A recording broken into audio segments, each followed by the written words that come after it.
Hello hello hello hello बच्चों, hello, good evening जी, good evening. कैसे हो आप सभी? क्लास चालू हो चुकी है बेटा आपकी, आ जाइए आ जाइए। हेलो जी, गुड इवनिंग बेटा, गुड इवनिंग। कैसे हैं आप सभी? आ जाइए आ जाइए आ जाइए, आप सभी का बहुत बहुत स्वागत है। Good evening Ritesh, Gulfam Rana ji, hello Kishan Kushwaha, hello Sophia, hello Ritesh, Bobby Jatav, hello जी हेलो। कैसे हैं आप सभी? मैं एकदम बढ़िया हूँ बेटा, मैं एकदम स्वस्थ हूँ, मस्त हूँ। आ जाइए जी आ जाइए, आप सभी का बहुत बहुत स्वागत है। बढ़िया से सारी बातों को आपको क्लियर करना है, अच्छे से समझना है। ओके, आ जाइए। Good evening, good evening. हाँ जी, मैं एकदम बढ़िया हूँ। शालिनी जी एकदम बढ़िया, आप बताओ? मैं एकदम बढ़िया हूँ। ब्यूटी रॉय, राम राम जी, राम राम। हाँ जी, ओके। यार वो मैम पता नहीं यार क्यों नहीं आ रही है। देखो यार, वो मैम आएगी तो वो अपलोड करेगी, ठीक है? हाँ जी, एक डाउट सेशन लीजिए, डाउट सेशन। चलो ठीक है, अभी आज थोड़ा सा पढ़ लेते हैं, फिर डाउट सेशन रख लेंगे, ठीक है? थोड़ा सा पढ़ लेते हैं, फिर डाउट सेशन रख लेते हैं, ताकि आपके डाउट्स वगैरह क्लियर कर दूं, ठीक है? ओके, पहले अपन पढ़ लेते हैं, फिर आज आधा पढ़ लेते हैं, थोड़ा डाउट सेशन कर लेते हैं, ठीक है? क्योंकि बहुत दिन हो गए। हाँ जी, मैं एकदम बढ़िया हूँ, एकदम बढ़िया हूँ। पहले पढ़ेंगे फिर करेंगे डाउट सेशन। हाँ ओके, पहले अपन दो टॉपिक पढ़ेंगे।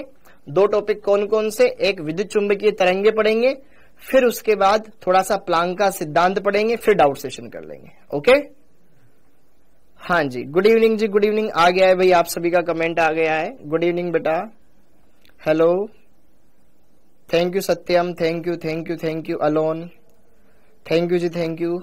आ जाइए सिद्धार्थ। हाँ जी, विभोर भाई, विभोर में आपको उन मैडम के नंबर दे दूं? एक मिनट होल्ड करना।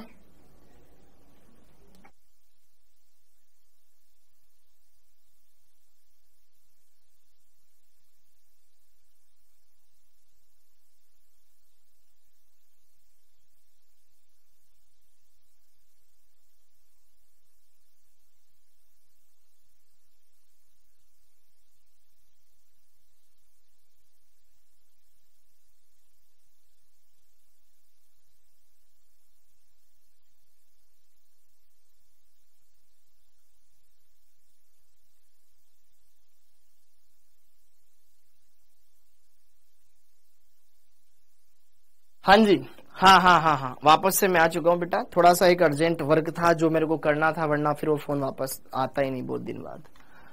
हाँ, अब चलो देखो ध्यान से, 2-3 दिन से मैं फोन लगा रहा हूँ, फोन नहीं उठा रहा था, आज उठाया, वापस रिटर्न कॉल आया तो बात करना जरूरी था। हाँ, आज अपन क्वेश्चन भी करेंगे, थ्योरी भी लगाएंगे, और उसके बाद यहाँ पर सारी चीजें क्लियर करेंगे, डाउट भी क्लियर करेंगे। चिंता मत करो, आज अपन डाउट सेशन भी रखेंगे, सब कुछ रखेंगे। पहले उससे पहले मैं दो चीजें आपको पढ़ा दूं, ताकि मेरे को ये लगेगा कि हाँ मैंने आज कुछ तो पढ़ाया, वरना ऐसा लगता है कि भाई पूरा दिन खाली चला गया। कमेंट आ रहा है बेटा, आपका कमेंट आ रहा है। हाँ जी, आ जाइए आ जाइए आ जाइए। ओके, कल किसी भी हाल में आपके पास वो पूरा का पूरा अपलोड हो जाएगा बेटा, एनसीईआरटी संपूर्ण, चाहे उसको वो मैडम करे या कोई और करे, अपलोड हो जाएगा, टेंशन मत लो, ठीक है? ओके, अब चलिए आगे बढ़ते हैं। एक बार मैं थोड़ा सा आगे बढ़ जाता हूं और चीजों को आपको बता देता हूं। आज हम बात करने वाले लेक्चर नंबर 4 के बारे में। लेक्चर नंबर 4 में हम क्या पढ़ेंगे उसके बारे में देख लेते हैं अच्छे से, और सारी चीजों को क्लियर कर लेते हैं। हाँ भाई, हाँ ठीक है, आ जाओ। ओके, तो आज के इस लेक्चर में हमें क्या करना है, क्या क्या चीजें देखनी है, हर एक बात को देखते हैं बेटा। हमने बेसिक इंट्रोडक्शन देख लिया था, कुछ परिभाषाएं भी देख ली थी, फिर परमाणु मॉडल देख लिया था। आज विद्युत चुंबकीय तरंगों के बारे में और प्लांक का क्वांटम सिद्धांत, ये दोनों चीजें कवर करने की कोशिश करेंगे। बहुत ही सिंपल है, आसानी से हो जाएगा। फिर बचा हुआ पूरा टाइम आपके डाउट्स में मैं लगाऊंगा, ठीक है? ओके, हाँ जी भाई, हैप्पी बर्थडे भाई, happy birthday, happy birthday, happy birthday. हाँ बेटा, पाठ सर पढ़ा तो रहे हैं आपको। ओके, अब आगे बढ़ते हैं। विद्युत चुंबकीय तरंगे और प्लांक का क्वांटम सिद्धांत समझते हैं। हाँ, तो विद्युत चुंबकीय तरंगे हम पढ़े, उससे पहले एक बार मैं पिछले लेक्चर का रिवाइज करवा देता हूं। पिछले लेक्चर में हमने क्या देखा था? पिछले लेक्चर में बच्चों हमने यह देखा था कि क्या क्या चीजें हैं जो कि परमाणु मॉडल के अंदर हमने देखने को मिली। हमें परमाणु मॉडल के अंदर ज्यादा कुछ खास तो देखने को नहीं मिला, बस पुरानी चीजें हमने रिवाइज करी, जैसे कि थॉमसन का मॉडल, फिर रदरफोर्ड का मॉडल आया, फिर उन चीजों को हमने देखा। आगे चल करके हम बोहर का मॉडल देखेंगे। उससे पहले कुछ चीजें हैं जो हमें जान लेनी चाहिए, ठीक, पहले उनको निपटा लेते हैं, फिर आगे हम बढ़ते हैं। तो यहां पर आती है बेटा विद्युत चुंबकीय तरंगे। विद्युत चुंबकीय तरंगे बोलो या इनको क्या बोलो, विकिरणें बोलो, बात एक ही है। विकिरणें बोलो, बात एक ही है। रेडिएशन बोलो, एक ही बात है। विद्युत चुंबकीय तरंगों को इंग्लिश में बोला जाता है बेटा इलेक्ट्रोमैग्नेटिक वेव्स। इनको क्या बोला जाता है, इलेक्ट्रोमैग्नेटिक वेव्स या रेडिएशन, इन्हें कहा जाता है।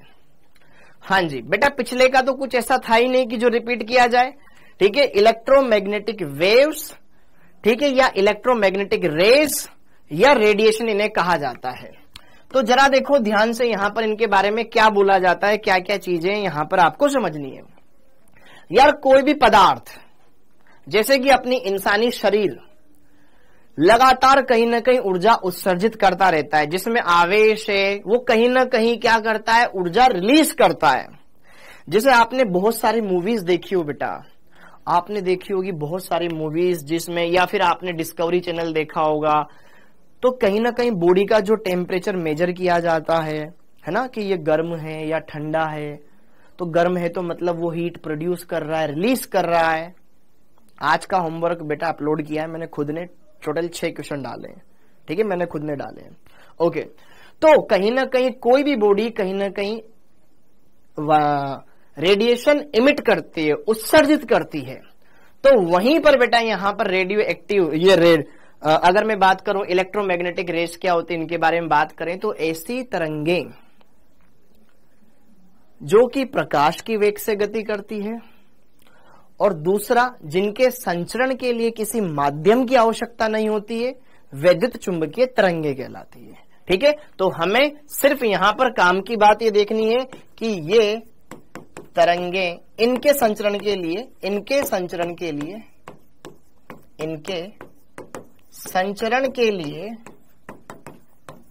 किसी माध्यम की आवश्यकता नहीं होती है, किसी भी माध्यम की आवश्यकता नहीं होती है।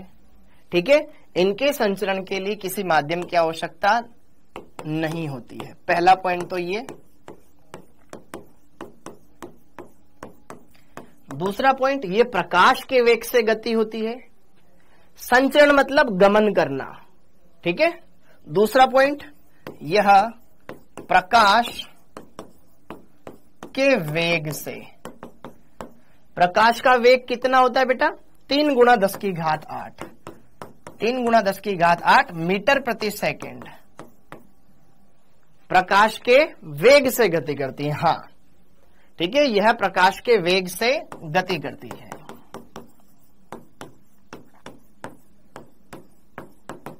हाँ जी, अब अगली बात, खास बात ये देखो बेटा कि आपको जैसे कि मैंने एक नियम बताया था ना, वाम हस्त नियम, जैसे फिजिक्स में आता है, ऊपर ये और ये। तो जरा देखो ध्यान से, अगर तरंग सीधी जा रही है तो जो चुंबकीय क्षेत्र होता है या विद्युत क्षेत्र होता है उसके लंबवत होता है। तो कहीं ना कहीं हम यहां पर यह बोल सकते हैं कि जो विद्युत चुंबकीय तरंगे होती है उनके संचरण की दिशा चुंबकीय क्षेत्र और विद्युत क्षेत्र के लंबवत होती है। हाँ या ना? क्लियर है? हाँ, तो यहां पर ये जरा देख लो, यह तरंगे इन तरंग क्या मैं बोल सकता हूं, हाँ, इन तरंगों के संचरण का मतलब होता है बेटा गमन। गमन की दिशा विद्युत एवं चुंबकीय क्षेत्र के लंबवत होती है। अभी आएगा समझ में। चुंबकीय क्षेत्र के लंबवत होती है। अभी बताता हूं। हाँ जी, ओके। दीप्ति बेटा बातें बातें ना करें, बस पढ़ाई करें। अरे संचरण तो लिखा है ना, सही तो लिखा है संचरण। अरे शब्दों पे जा रहा है बेटा, देख ध्यान से देख, संचरण लिखा हुआ है, चरण संचरण लिखा हुआ है। हाँ, तो जरा देखो ध्यान से, ऐसी तरंगे जिनके संचरण के लिए किसी माध्यम की आवश्यकता नहीं होती है, जो प्रकाश के वेग से गति करती है, या जिनके लिए जो चुंबकीय क्षेत्र विद्युत क्षेत्र लंबवत होता है। जैसे कल मैंने आपको बताया था कि जब किरणें निकली थी कैथोड से, है ना, जैसे किरणें कैथोड से निकली थी वो एनोड से होती हुई जब पर्दे पे टकराती है तो एकदम सीधी आती है, लेकिन जैसे ही चुंबकीय क्षेत्र लगाया, विद्युत क्षेत्र लगाया, उनमें कुछ न कुछ परिवर्तन आया था, फिर उन्हीं से फिर एक्स किरणों की खोज हुई थी। अभी बताऊंगा मैं डायग्राम से, ठीक है। जैसे कि देखो इसके अंदर उदाहरण, अब उदाहरणों के लिए जैसे कि रेडियो तरंगे, सूक्ष्म तरंगे, माइक्रोवेव्स, सूक्ष्म तरंगे, इसके बाद आती है आपके IR अवरक्त तरंगे, इसके बाद आती है आपके दृश्य तरंगे, बस यही हमें दिखाई देती है, दृश्य तरंगे 3800 एंगस्ट्रॉम से 7600 एंगस्ट्रॉम दृश्य तरंगे। इसके बाद अगर मैं बात करूं, अवरक्त हो गया, यूवी तरंगे, पराबैंगनी यूवी तरंगे, फिर इसके बाद एक्स तरंगे, गामा तरंगे आदि, ठीक है। जनरली मोस्टली अपन इन्हीं की बात करते हैं। हाँ जी, ओके।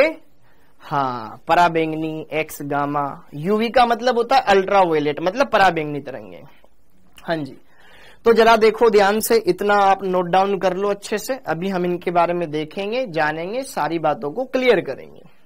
ओके, तो ऐसी तरंगे जो सीधे की सीधी चली जाती है, जिनके लिए संचरण की कोई माध्यम की आवश्यकता नहीं होती, प्रकाश के वेग से गति करती हो, चुंबकीय और विद्युत क्षेत्र लंबवत होता है, ये किरणें यहाँ पर होती है। बेटा पिछला तो कुछ ही नहीं था, यहीं से स्टार्ट किए। ओके, अब जैसे कि देखो ध्यान से डायग्राम इनके हम बात करते हैं। तो जैसे कि सपोज कीजिए बेटा, लेट सपोज, अब बनाना कुछ नहीं है, बस आपको फील करना है। ये एक्स अक्ष है, इस एक्स अक्ष की अनुदिश तरंग चल रही है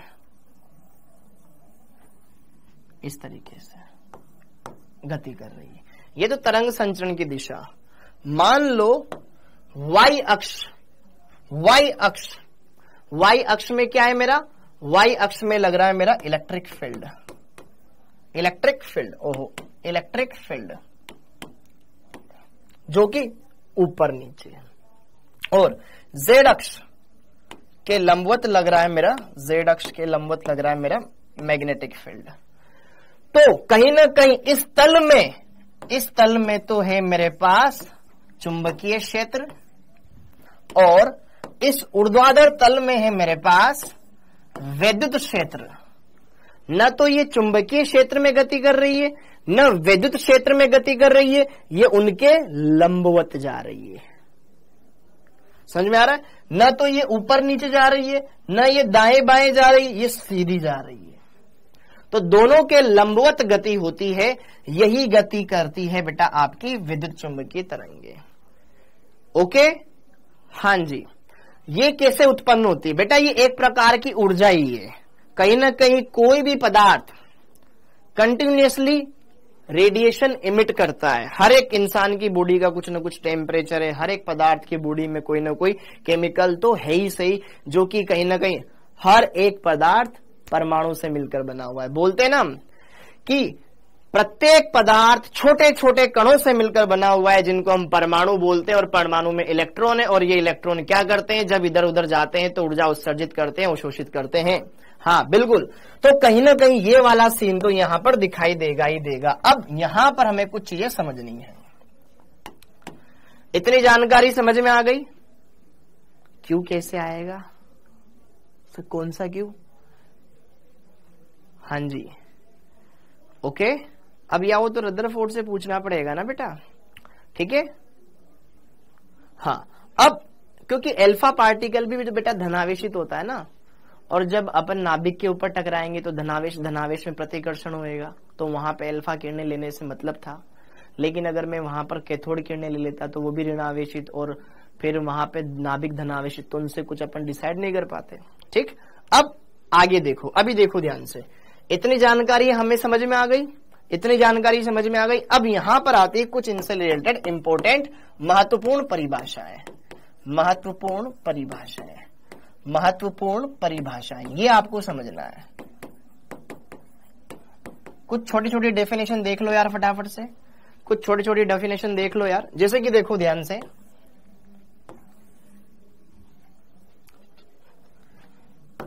ये है मेरे पास एक्स अक्ष, ये है हमारे पास वाई अक्ष है।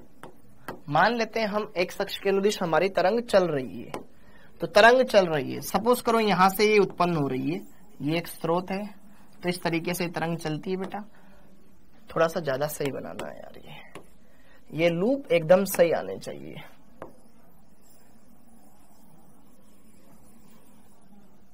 इस तरीके से इसको आगे बढ़ा देना। तो जरा देखो ध्यान से, दो उच्चतम बिंदु, इनको तो बोला जाता है श्रृंग, ये श्रृंग, या ये निम्नतम बिंदु, इनको बोला जाता है गर्त, गर्त। ओके, तरंग, ओके, हाँ जी।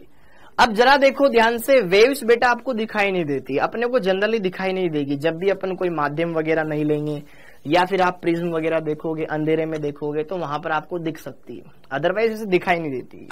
हाँ, तो जरा देखो ध्यान से, पहली बात तो दो क्रमागत श्रृंगों या दो क्रमागत गर्तों के बीच की ये दूरी, ये डिस्टेंस ना, इसको बोलते हैं बेटा लैम्बडा। क्या बोलते हैं इसको? लैम्बडा बोलते हैं। इसको क्या बोलते हैं? लैम्बडा। ओके, और कोई तरंग एक अक्ष से कितनी ऊपर उठ रही है या कितनी नीचे जा रही है, इसको बोलते हैं इसका आयाम, एम्पलीट्यूड। ये है आयाम, एम्पलीट्यूड, कितना ऊपर जा रही है कितना नीचे जा रही है, ये है एम्पलीट्यूड, आयाम। अपन पढ़ेंगे, आप ये फिजिक्स में ज्यादा पढ़ोगे। हाँ जी, क्या अपना मानव शरीर भी एटम से मिलकर बना है? बिल्कुल बना है। आपका मानव शरीर भी एटम से मिलकर बना हुआ है बेटा, पदार्थ हो ना बना हुआ है। तो कुछ महत्वपूर्ण परिभाषाएं इस डायग्राम से देख करके हमें समझनी है। सबसे पहली तो यहां पर आती है तरंग दैर्घ्य, तरंग दैर्घ्य, वेवलेंथ, वेवलेंथ, लैम्बडा।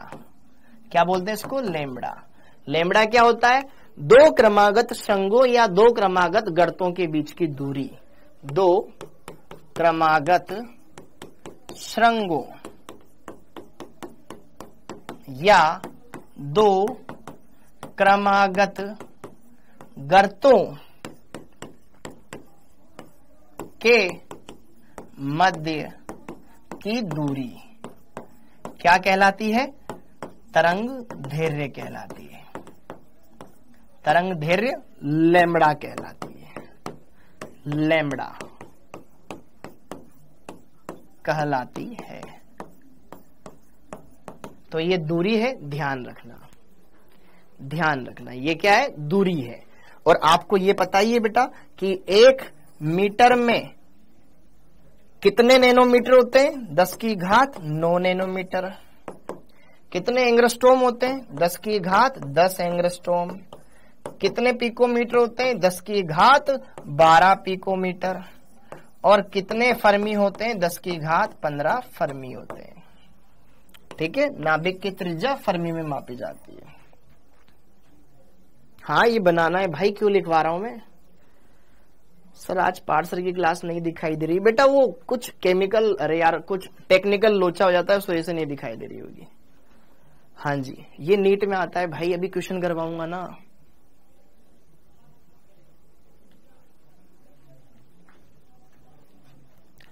दो क्रमागत श्रृंगों या दो क्रमागत गर्तों के बीच की दूरी। ठीक है, अरे क्लियर हो गया? थोड़ा सा पढ़ने पे ध्यान दे लोगे तो सारी चीजें समझ में आ जाएगी बेटा।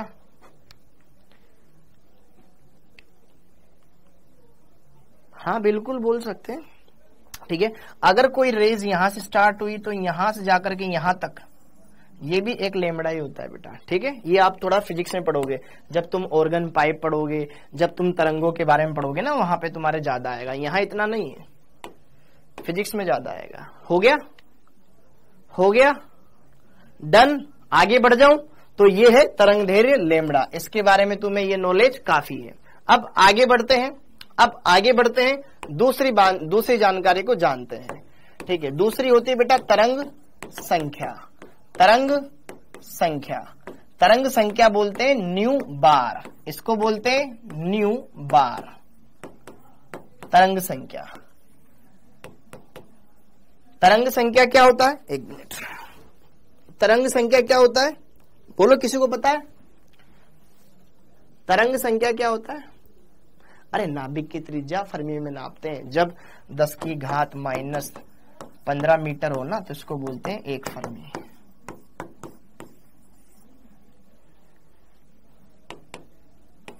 हाँ जी, यहां पे मुझे बताओगे न्यू बार क्या होता है?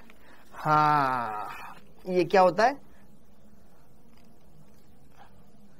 हाँ जी, तरंग संख्या क्या होता है? 1 लैम्बडा। बहुत बढ़िया। तरंग धैर्य के व्युत्क्रमानुपाती, यह तरंग धैर्य के व्युत्क्रमानुपाती होती है, व्युत्क्रमानुपाती होती है। थोड़ा जल्दी लिखेंगे बेटा, व्युत्क्रमानुपाती होती है, फिर तुम्हारे डाउट्स भी बताने हैं, ओके। अर्थात न्यू बार बराबर होता है 1 लैम्बडा, 1 लैम्बडा, 1 लैम्बडा। किसी एक बिंदु से गुजरने वाली तरंगों की संख्या, number of waves. Very good बेटा, ठीक है। 1 लैम्बडा। लैम्बडा क्या है? कहीं ना कहीं लंबाई, लंबाई, ओके। तो यहां पर हाँ जी, अब जरा देखो ध्यान से, इसका मात्रक देखो, मात्रक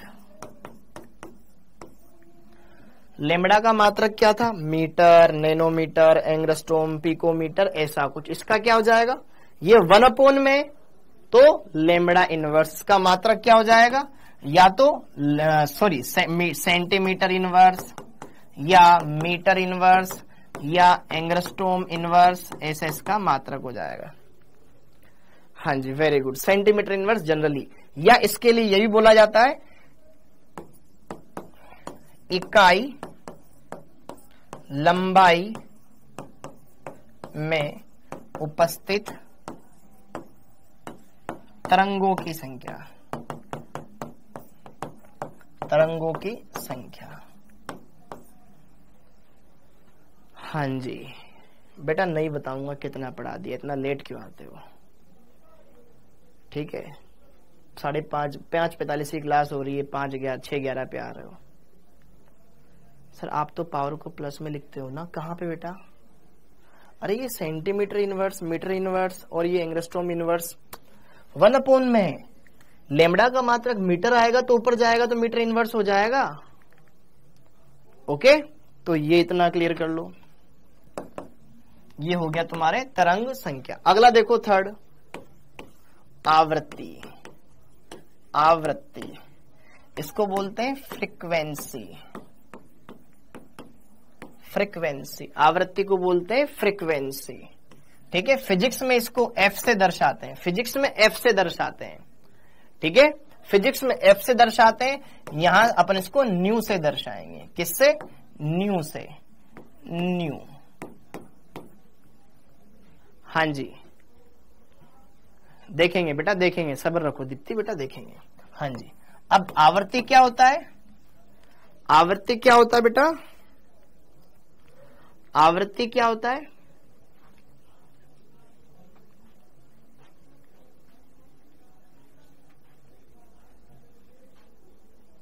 प्रति सेकंड एक बिंदु से गुजरने वाली तरंगों की संख्या। प्रति सेकंड एक बिंदु से गुजरने वाली तरंगों की संख्या, ठीक है। ये क्या होता है? प्रति सेकंड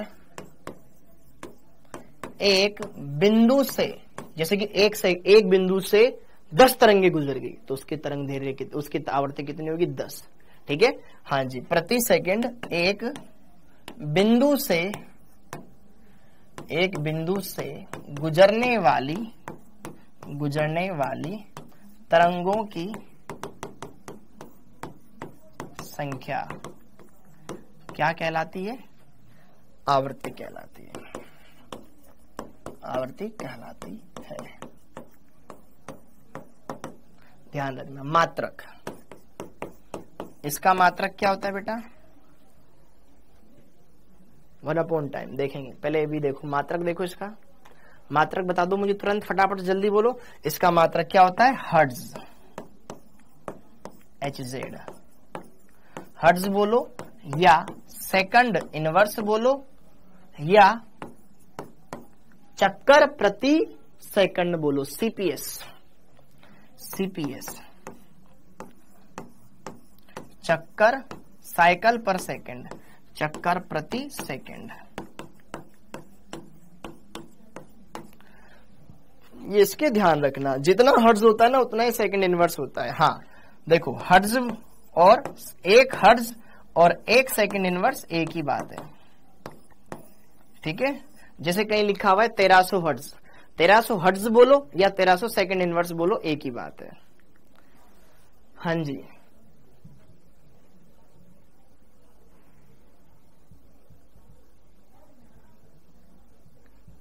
ओके, एक हर्ट्ज या एक सेकंड इनवर्स एक ही बात है। तो ये इसके मात्रक हो गए। अब अगला आता है अपने आवर्त काल, अगला आता है अपने टाइम पीरियड। फोर्थ, बातें कम काम ज्यादा है। आवर्त काल बोलते तो आवर्त काल, टाइम पीरियड।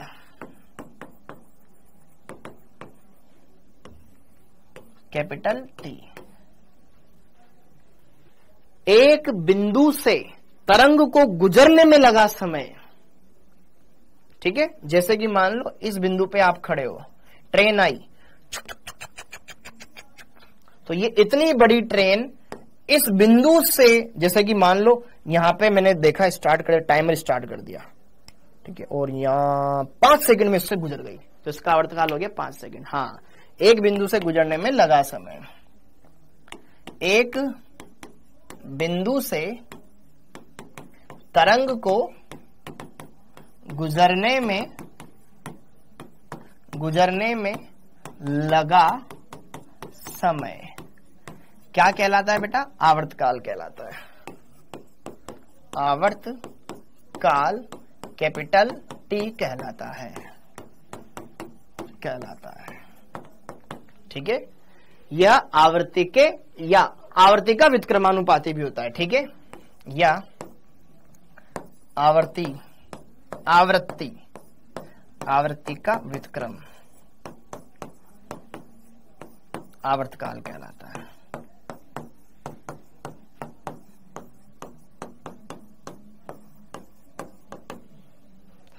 ठीक है, हाँ, 50 हर्ट्ज का मतलब 50 सेकंड नहीं नालायक, 50 हर्ट्ज का मतलब है 50 सेकंड इनवर्स। ठीक है, सेकंड और सेकंड इनवर्स में बहुत फर्क है।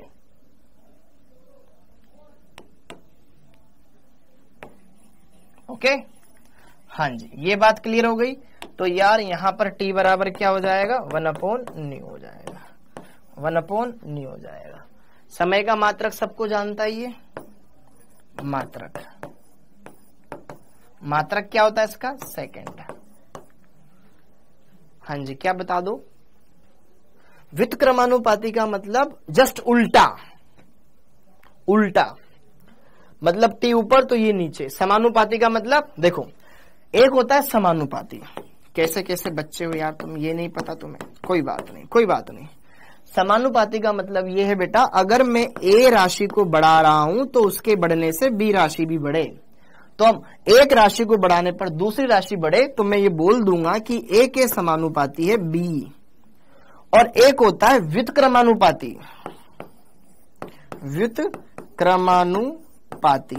व्युत्क्रमानुपाती का मतलब है एक राशि को बढ़ाने पर दूसरी राशि घटे। समझ में आ गया? अरे आवर्ती का कोई फॉर्मूला नहीं है बेटा, ठीक है। यहां से आवर्ती क्या कर सकता है तू, 1/t कर सकता है। कैसे कैसे बालक है, कैसे कैसे बालक है। इसलिए मैं तुम्हारे कमेंट नहीं देखता, बहुत बुरा लगता है दिल को बेटा। मैं इसलिए कमेंट नहीं देखता, दिल को बहुत बुरा लगता है। हाँ हो गया, डन डन डन डन। अब आगे देखो, अब आगे देखो, अब आगे देखो। प्रकाश का वेग c, प्रकाश का वेग c, प्रकाश का वेग c हैं जी, ठीक है। तरंग की तरंग दैर्घ्य लैम्ब्डा एवं आवृत्ति न्यू में संबंध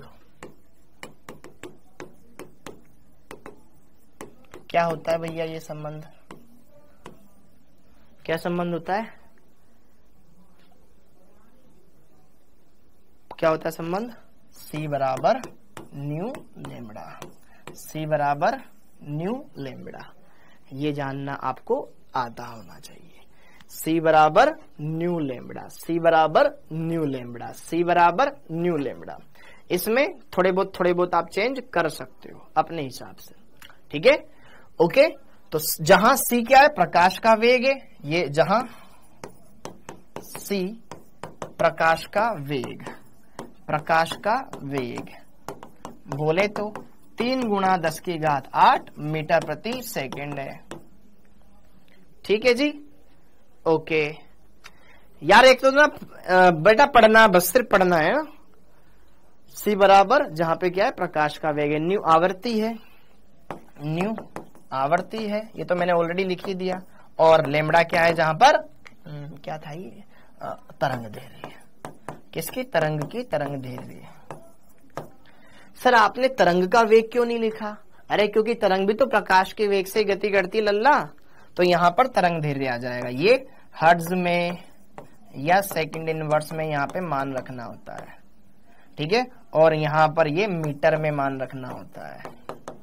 किसमें? मीटर में, क्योंकि c क्या है? प्रकाश का वेग। किसमें? मीटर और सेकंड में पदों में।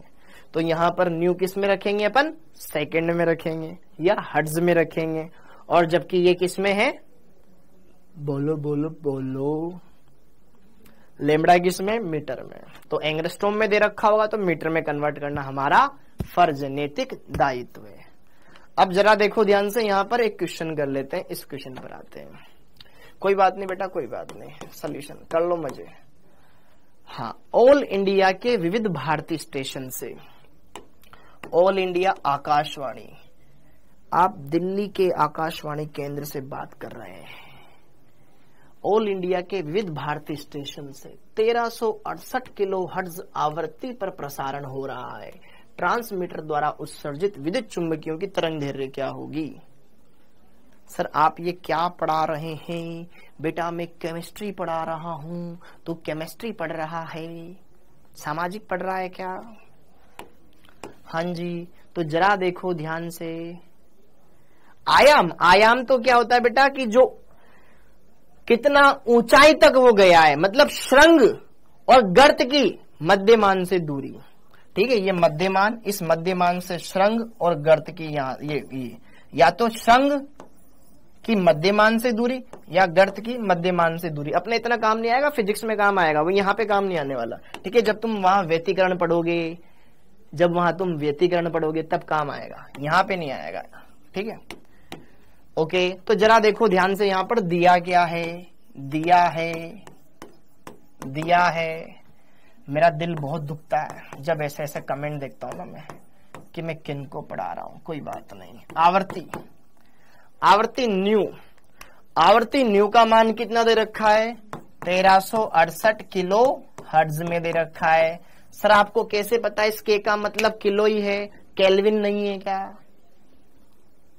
सर आपको कैसे पता इस के का मतलब केल्विन है कि किलो है? सर आपको कैसे पता कि यहां पर ये केल्विन है कि किलो है? क्योंकि बेटा आवृत्ति का मात्रक तो हर्ट्ज होता है। केल्विन तो ताप का होता है, तो ताप का मात्रक केल्विन यहां क्या करने आएगा, तो इसका मतलब सिर्फ और सिर्फ किलो ही है। अब ये किलो है, हर्ट्ज है, सूत्र हमारे को ये बोलता है कि भैया यहां पर हम मान किस में रखेंगे, हर्ट्ज में, किलो हर्ट्ज में नहीं रखना है, किलो हर्ट्ज में। अरे बच्चा सोच सकता है यार, बच्चा कुछ भी सोच सकता है भाई, ठीक है। हाँ जी, तो यहां पर किलो हर्ट्ज को किस में कन्वर्ट करना पड़ेगा, हर्ट्ज में। तो हर्ट्ज में कन्वर्ट करने के लिए 1368 गुणा 10 की घात किलो, 1 किलो में 1000 होता है, तो 10 की घात 3 से गुणा कर दूं क्या, हर्ट्ज में कन्वर्ट हो गया, हो गया। तो क्या ज्ञात करना है, लेमड़ा, लेमड़ा फाइंड आउट करना है। तो चूंकि हम जानते हैं सी बराबर न्यू लेमड़ा, तो लेमड़ा का मान ज्ञात करने के लिए क्या कर दूं, सी अपॉन न्यू कर दूं क्या। सी का मान कितना होता है, 3 गुणा 10 की घात 8 होता है क्या, बटे में न्यू का मान कितना रखें, 1368 गुणा 10 की घात 3। तो ऊपर कितना बच जाएगा, 3 गुणा 10 की घात 5 बटे में 1368 बच जाएगा। सोल्व कर लेना, लेमड़ा का मान किस में आएगा, मीटर में आएगा, ठीक है। अरे यार नालायकों, अभी बोला है मैंने, हर्ट्ज या सेकंड इनवर्स एक ही बात होती है। 1368 गुणा 10 की घात 3 सेकंड इनवर्स लिखो या हर्ट्ज लिखो, एक ही बात होती है। तो इसको सोल्व करने पर कुछ मान आएगा 219 क्या मान आया भाइयों, बता दो। किसी के भी मान सही नहीं आया क्या, कोई तो बता दो यार लल्ला, कोई तो बता दो जी, बता दो किसके मान सही आया, ठीक है बोलो यार, ताकि मैं खुद पे भरोसा रख सकूं तुम्हारे बदौलत। 219.3 मीटर, वेरी गुड, 219.3 मीटर, ठीक है, ठीक है, 219.3 मीटर सही है आंसर। हाँ जी, ठीक है, ये हो गया क्वेश्चन। अगला क्वेश्चन, अगला क्वेश्चन, एक पीले रंग के विकिरण जिसकी तरंग दैर्घ्य इतनी है, तो न्यू बार और न्यू का मान ज्ञात करो। कर सकते हो, कर सकते हो, कर सकते हो, तो तुरंत इस पर स्टार्ट हो जाते हैं।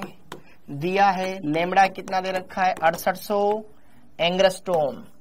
क्या सूत्र में मान मीटर में रखना होता है, क्या सूत्र में मान मीटर में रखना होता है। अरे जल्दीबाजी में इसे मैं सोल्व कर दूं तो गड़बड़ हो जाएगा, गड़बड़ हो जाएगा। तो यहाँ पे 5800 इंटू 10 की घात -10 मीटर करना पड़ेगा ताकि मीटर में मान आ जाए, हाँ या ना, ओके। बस बाकी न्यू बार पूछा है, आवृत्ति पूछी है, हाँ जी। तो अब चूंकि हम जानते हैं, वी नो देट, सीख लो अंग्रेजी थोड़ी बहुत, वी नो देट, क्या सी बराबर न्यू लेमड़ा, सी बराबर न्यू लेमड़ा। तो अपन पहला इस पड़ाव को सोल्व कर लो। तो हम तो दोनों बातें जानते हैं। हम पहली बात क्या जानते हैं, हम पहली बात ये जानते हैं कि यार न्यू बार तो कहीं ना कहीं तरंग दैर्घ्य का व्युत्क्रम होती है, चूंकि न्यू बार बराबर क्या होता है, 1/λ, 1/λ, 1/5800 गुणा 10 की घात -10। अच्छा, इसको और सोल्व किया जा सकता था ना बच्चों, 58 गुणा 10 की घात -8 मीटर लिख सकता था, हाँ या ना। तो थोड़ा सा ना चीजों को अपन सॉर्ट आउट कर लेते हैं।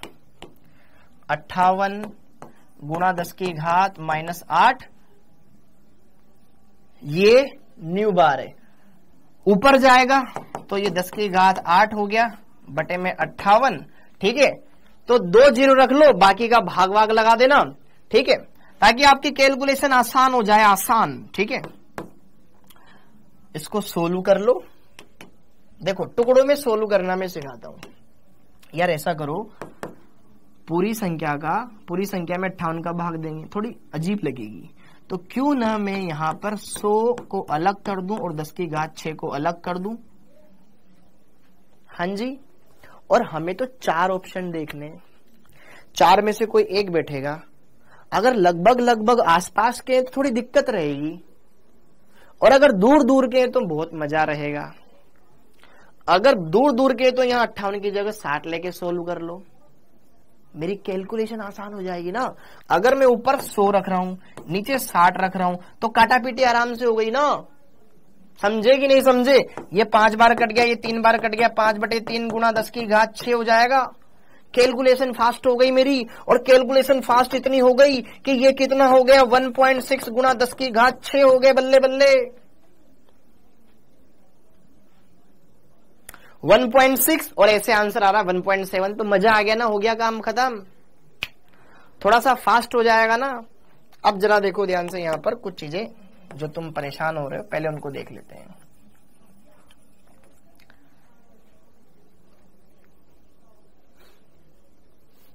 बता रहा हूं भाई, बता रहा हूं। अब मेरे को अपना लेवल घटाना पड़ेगा। अरे भैया ये 2 जीरो, ये 2 जीरो, यहां माइनस का 10, तो 2 में से -10 गया तो -8 बचा, ये इसलिए यहां पे -8 आया। समझ में आया? पहली बात। दूसरी बात, 1/λ ये मान रखा हमने, ठीक है। माइनस का 8 ऊपर गया तो प्लस का 8 हो गया, 10 की घात प्लस का 8, तो 10 की घात 8 का मतलब ये है ना कि 1 के पीछे 8 जीरो है। 1 2 3 4 5 6 7 8 है कि नहीं है? तो इसमें से मैंने 100 अलग कर लिया, और बाकी ये 1 गुणा ये 10 की घात 1 2 3 4 5 6 अलग कर लिया ना। यार तुम्हारा कैसे सिलेक्शन होएगा बेटा, ऐसे पढ़ोगे तो? ठीक, ओके। तो ये हो गया, नीचे आ गया 58। तो मैंने कैलकुलेशन को थोड़ा सा स्मूथ इसलिए कर दिया कि यार मेरे को ना 60 से 100, देखो अपने को तो 4 ऑप्शन दे रखे होंगे, 4 में से कोई एक करना है ना। तो मैं इसको, अगर मैं 60 की जगह 58 की जगह 60 ले लूं तो कितना आसान है मेरे लिए, ठीक है। ये 5 बार कट जाएगा, ये 3 बार कट गया, तो 5/3 गुणा 10 की घात 6 आ गया। अच्छा, मान किस में आएगा ये भी देखेंगे, तो ये 1.67 गुणा 10 की घात 6 ये आ गया। अब मात्रक बताओ, इसका मात्रक क्या लगेगा? क्या याद कर रहे हो? New bar. ये लेमड़ा था, लेमड़ा बटे में था, मीटर नीचे है, ऊपर जाएगा मीटर इनवर्स हो जाएगा ना, मीटर इनवर्स। हाँ या ना, हाँ या ना, हाँ या ना, ठीक है। ये हो जाएगा, मीटर इनवर्स आ जाएगा। और अगर आप 58 लेके करते हो कोई दिक्कत नहीं बेटा, वो 4 ऑप्शन कौन से दे रखे हैं वो डिसाइड करेंगे कि हमें लगभग में मान लेना चाहिए कि नहीं लेना चाहिए। अगर मान लो इस क्वेश्चन में एग्जैक्ट वैल्यू बनती है, जैसे कि 1.72 इंटू 10 की घात ये प्लस का 6 दे रखा है मीटर इनवर्स में, एक ऑप्शन में ये दे रखा है, ये एग्जैक्ट वैल्यू है, ठीक है। दूसरी वैल्यू दे रखी इन्होंने 1.70 इंटू 10 की घात प्लस का 6 मीटर इनवर्स। अब ये आसपास वाली वैल्यू दे रखी है, तो मैं इस पे टिक करूं कि इस पे टिक करूं, बहुत दुविधा है ना। तो फिर तो आपको 58 लेके सोल्व करना पड़ेगा। लेकिन सेंटीमीटर, अच्छा सेमी में मान ज्ञात करना तो सेमी में ज्ञात कर लो ना, क्या दिक्कत है। और अगर लगभग के आसपास नहीं दे रखा है तो फिर अपन वैसे ही निकल जाएंगे। जैसे कि अगर यहां पे 1.72 दे रखा है या 1.70 दे रखा है और एक का मान दे रखा है 1.9, तो 1.7 ज्यादा नजदीक है इसकी, ठीक है। तो इसे हम सोल्व कर लेंगे, ठीक है, ओके। लेकिन आप चाहो तो 58 से भी भाग दे सकते हो, ठीक। मीटर की जगह हमें सेंटीमीटर में पूछा गया था, तो यहां स्पेस खत्म हो गया है बेटा। आप 58 से भी भाग, आप तो 58 से ही भाग दो, लेकिन अगर ऑप्शन में बहुत ज्यादा डिफरेंस हो, चारों में बहुत दूर दूर के मान हो, तो आप इससे सोल्व कर सकते हो, ठीक है। सर ये तो खुद जीरो पर अटके। हाँ, तो जरा देखो ध्यान से, यहां पर अगर इसको मैं किस में कन्वर्ट कर दूं, देखो जो कैलकुलेशन मैंने इतनी फास्ट कर दी, तुम्हारे लिए कितना स्लो करना पड़ रहा है। 10 की घात ये 6 है,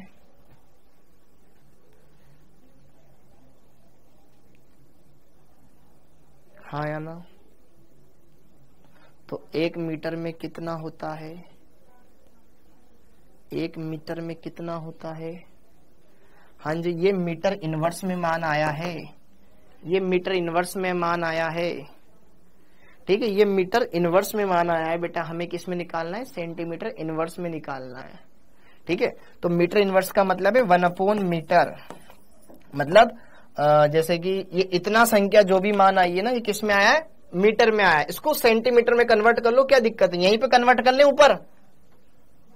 अरे यार, सेंटीमीटर में कन्वर्ट कर लेते तो ज्यादा बढ़िया रहता, सेंटीमीटर में कन्वर्ट कर लेते ज्यादा बढ़िया रहता। वैसे कैलकुलेशन तो अब हो गई।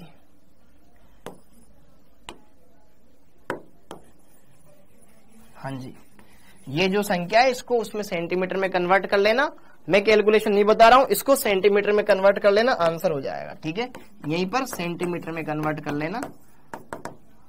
ठीक है, मीटर में दे रखा है, सेंटीमीटर में कन्वर्ट करना आता है। 1 मीटर में होते हैं 100 सेंटीमीटर, हो जाएगा। अगला, अब न्यू का मान।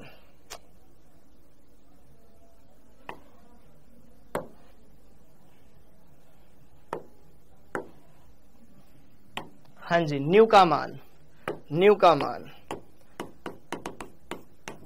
न्यू। चूंकि हम जानते हैं बेटा, ये सेकंड वाला पार्ट हमें ज्ञात करना है, न्यू।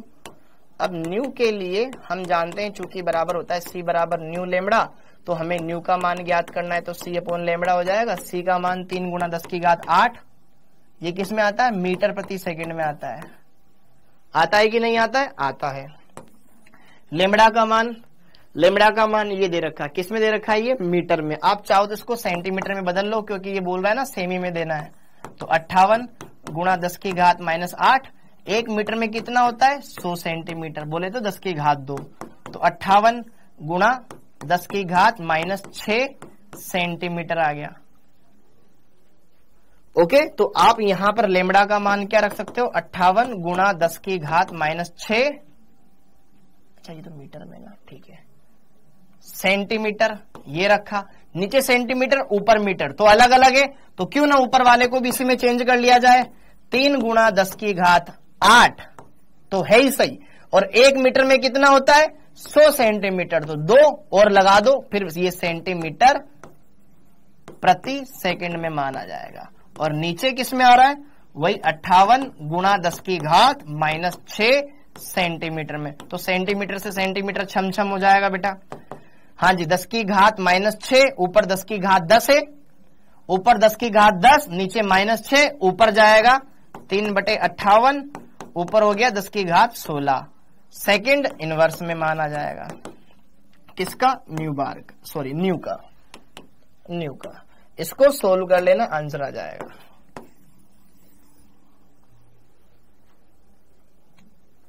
इसको सोल्व कर लेना, आंसर आ जाएगा। समझ में आया मैंने कैलकुलेशन किया जो? अरे समझ में आया मैंने कैलकुलेशन किया जो? समझ में आई मैंने कैलकुलेशन की जो?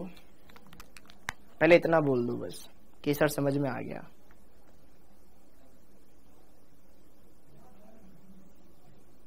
सर न्यू बार का मान रख सकते हो? हाँ, रख सकते हो ना। ठीक है, समझ में आ गया। क्योंकि देखो, एक सूत्र तो ये लगाना था जिसमें 1/λ करना था, एक सूत्र ये लगाना था जिसमें ये मान रखना था। अगला क्वेश्चन ये कर लो। चलो, एक रेडियो स्टेशन से 1120 किलोहर्ट्ज आवृत्ति पर प्रसारण हो रहा है। दूसरे रेडियो स्टेशन से 98.7 मेगाहर्ट्ज आवृत्ति पर प्रसारण हो रहा है। तो प्रत्येक स्टेशन के विकिरण की तरंग दैर्घ्य ज्ञात करो। तुरंत अभी करो, जहां तक मैं टॉयलेट करके आता हूं।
Hello hello hello hello hello, हाँ जी कर लिया कर लिया। अरे क्लास नहीं रुकी है, क्लास रुक गई है, कमेंट कर रहा है। हाँ अब जरा देखो ध्यान से, इस क्वेश्चन को सोल्व करते हैं। एक रेडियो स्टेशन से इतनी आवृत्ति का प्रसार हो रहा है, दूसरे रेडियो स्टेशन से इतनी आवृत्ति का प्रसार हो रहा है, तो प्रत्येक स्टेशन की तरंगदैर्घ्य क्या होती है? ठीक है, ओके। तो चलिए यहां पर सोल्व कर लेते हैं। चूंकि हम जानते हैं C बराबर होता है न्यू लेमडा, आवृत्ति दे रखी है दोनों जगह, तो मुझे क्या ज्ञात करनी है? लेमडा ज्ञात करनी। तो लेमडा बराबर क्या हो गया? C upon new.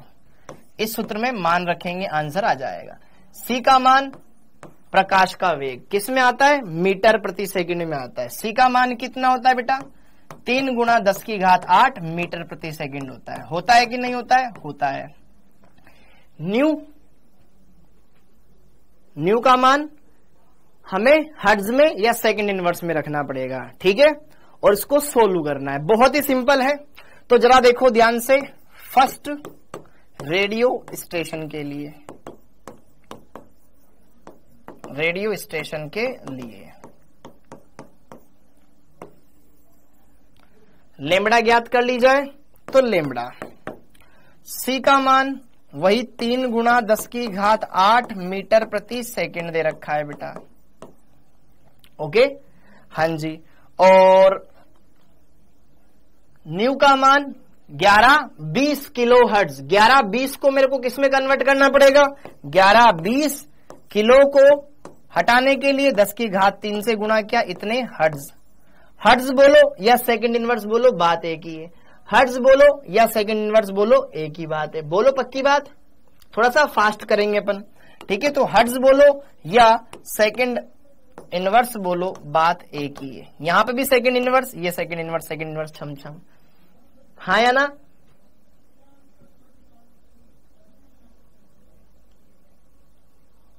अरे सिंपल सा निपटा रहा हूं ना, क्या खत्म करना है, ठीक है। 10⁻³ या 10⁻, यहाँ पे 5 हो गया, ऊपर कितना बच गया? 3 × 10⁻5, नीचे कितना है? 11-20, ये आ गया किसमें? मीटर में माना जाएगा। इसको सोल्व कर लो और आंसर बता दो। 267.85 मीटर। भाई एक बच्चे ने ये बोला है, हाँ जी, एक बच्चे ने ये बोला है 267.85 के लगभग, ठीक है। ये इतना मीटर में माना गया, इसको सोल्व किया तो। हाँ जी, दूसरा सेकंड के लिए, सेकंड रेडियो स्टेशन के लिए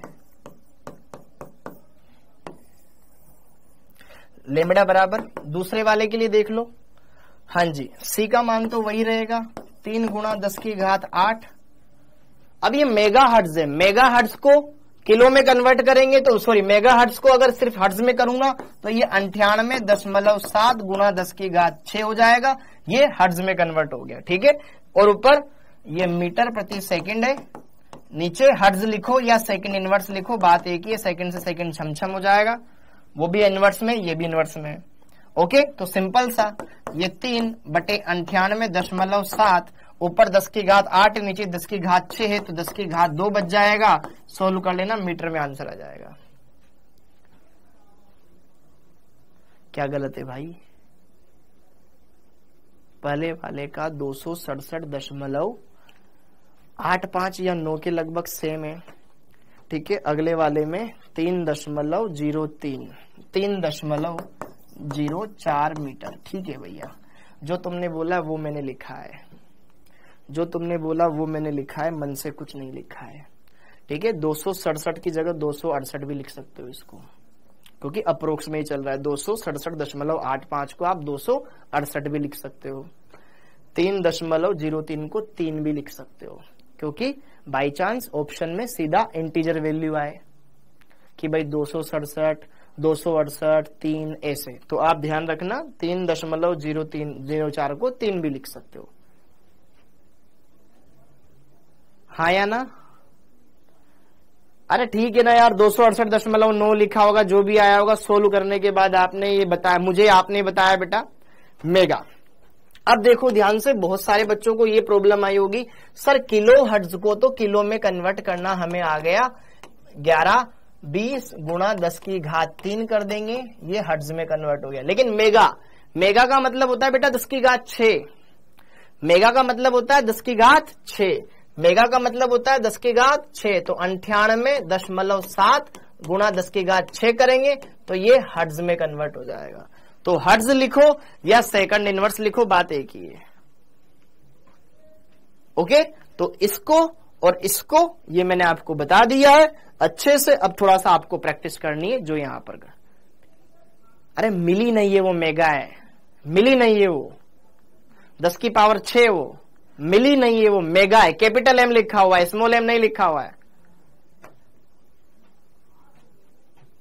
माइक्रो का बेटा म्यू होता है, वो माइक्रो मतलब म्यू होता है, और मिली का मतलब स्मॉल एम होता है, एमएम। ठीक है, ओके जी। तो ये बातें हो गई है। अब 45 हो गए ना, मुश्किल से 15 मिनट और पढ़ा लूं, फिर थोड़ा सा डाउट बता देता हूं। 15 मिनट और पढ़ा लूं, थोड़ा सा पढ़ा लूं मैं। मुझे लगा था ये टॉपिक तो ऐसे खत्म हो जाएगा, तुम तो करने नहीं देते यार। हाँ, ये हो गया। अब जरा देखो विद्युत चुंबकीय तरंगे या विद्युत चुंबकीय स्पेक्ट्रम। विद्युत चुंबकीय स्पेक्ट्रम क्या होता है?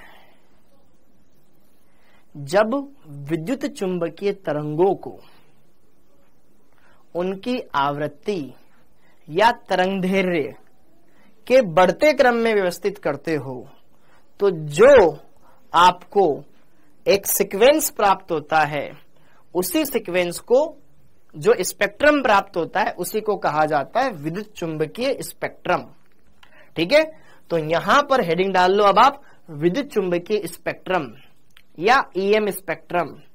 तो ये क्या है? जब इलेक्ट्रोमैग्नेटिक रेज, ईएम का मतलब इलेक्ट्रोमैग्नेटिक, इलेक्ट्रोमैग्नेटिक रेज को तरंगदैर्घ्य या,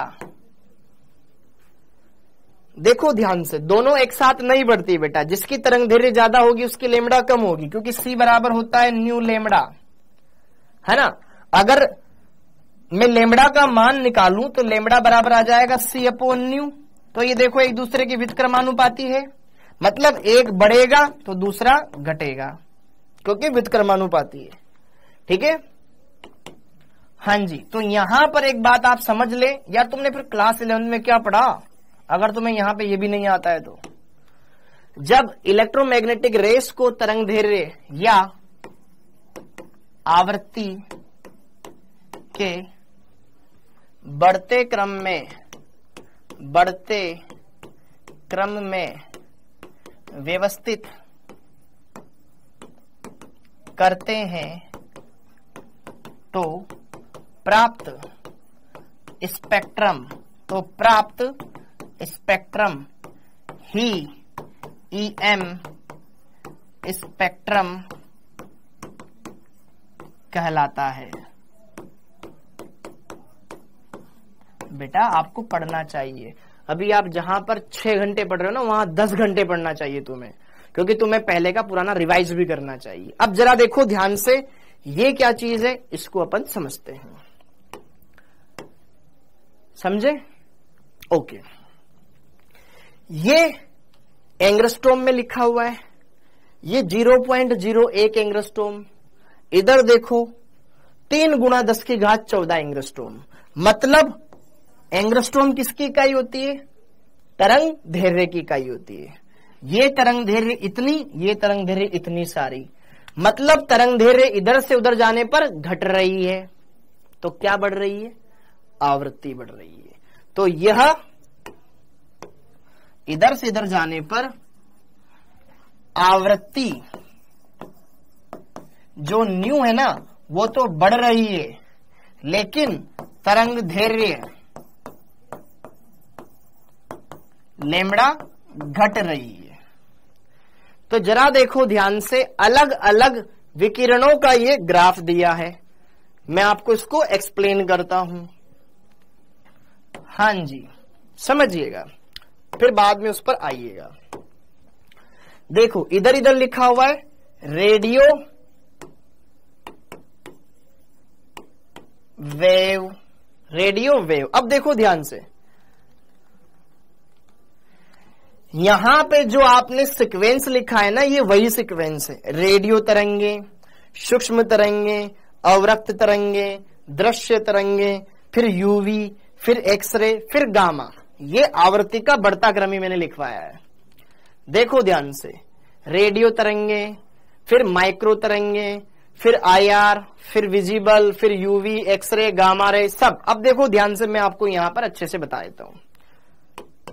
RW का मतलब है बेटा रेडियो तरंगे, रेडियो वेव। फिर इसके आगे आती है बेटा माइक्रोवेव, माइक्रोवेव। फिर इसके आगे आती है बेटा आपके इंफ्रारेड, इंफ्रारेड वेव। फिर इसके आगे आती है आपकी विजिबल, विजिबल रेज या विजिबल वेव, विजिबल वेज, वेव्स, वेव। फिर इसके बाद विजिबल के बाद आता है बेटा आपके पास ultra violet, ultra violet rays, UV किरणें। फिर इसके बाद आती है आपके एक्स रेज, रेज बोलो या वेज बोलो एक ही, वेव्स बोले एक ही बात है। और गामा रेज। ये हमारे पास अलग अलग किरणें हैं जो यहां पे लिखी हुई है। आपको ये बनाना है, वो आपको मैं एक्सप्लेन करवा रहा हूं। हाँ, पहले मैं एक्सप्लेन करवा देता हूं, फिर बना लेना। मुश्किल से 3 मिनट और ले रहा हूं मैं। हाँ, तो जरा देखो ध्यान से, इनकी हर एक की एक एक रेंज होती है, एक एक परास होती है। परास, परास मतलब जानते हो कि इतना दायरा इनका होगा। ठीक है, तो जब हम बाएं से दाएं चल रहे हैं तो यार आवृत्ति तो बढ़ रही है लेकिन लैम्ब्डा घट रही है। ओके, और हर एक की परास फिक्स है। जैसे कि मान लो इसकी स्टार्टिंग बाउंड्री और ये last boundary, starting boundary, last boundary, इसकी starting boundary, last boundary, starting, last, starting, last, starting, last, starting और लास्ट। इनकी बाउंड्रीज फिक्स है।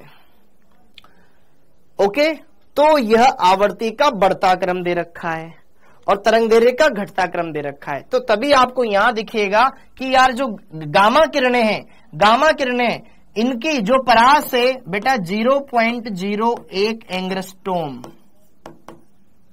से लेकर के 0.1 एंगस्ट्रोम तक है।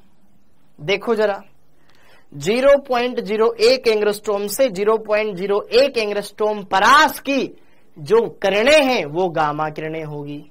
फिर 0.1 से लेकर के 150 एंगस्ट्रोम तक देख लो, कहा गया 0.1 से लेकर के 150 एंगस्ट्रोम, यहां तक एक्स किरणें आएगी। फिर यहां पर ये आ जाएगी 3800 एंगस्ट्रोम तक आपकी यूवी किरणें। इस रेंज से इस रेंज के बीच में अगर तरंग दैर्ध्य आती है तो वो दृश्य अवरक्त पराबैंगनी क्षेत्र में पाई जाएगी। तो कहा गया, यहां से लेकर के ये आ गया 3800 एंगस्ट्रोम। तो ये आ गया आपका यूवी किरणें, यूवी किरणें, ये वाला फील्ड।